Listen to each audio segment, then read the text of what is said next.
Hello students, we were discussing factors affecting evaporation. What are the factors that affect the rate of evaporation?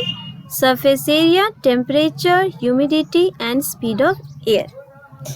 We have discussed how surface area affect the rate of evaporation. Now let us see how temperature, humidity and speed of air affect the rate of evaporation. First, temperature.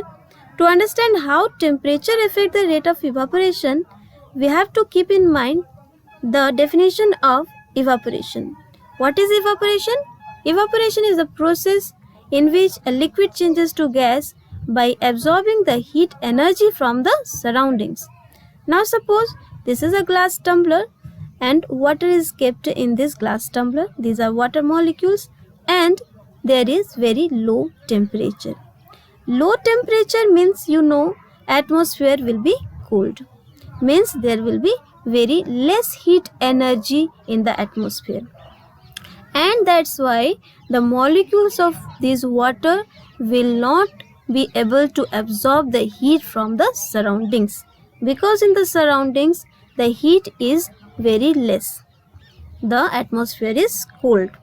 And that's why these water molecules will not be able to absorb the heat from the surroundings and thus will not be evaporated in low temperature. But if there is high temperature, the atmosphere will be hot. Heat energy is available. So these water molecules will easily absorb the heat from the surroundings and will be evaporated. Thus, in high temperature, the evaporation rate will be high. In low temperature, the evaporation rate will be low. Now let us see the third factor, humidity. How does it affect the rate of evaporation? First, we have to understand what is humidity. Humidity is the amount of water vapor in the atmosphere. Low humidity means less amount of water vapor in the air atmosphere. So, in low humidity, the water vapor molecules are less, but empty spaces are there for these water molecules to get adjusted in the atmosphere. Since the space is available, these water molecules will be accommodated in the space available in the atmosphere. But if there is high humidity, means water vapor molecules are already there in the atmosphere. So space is very less. Since empty space is less, these water molecules will not get the space, will not be adjusted in the atmosphere. Since the space is very less. And that's why there will be low evaporation rate. In low humidity, evaporation rate will be high because there is much space available for these molecules to get adjusted in the atmosphere, accommodated in the atmosphere.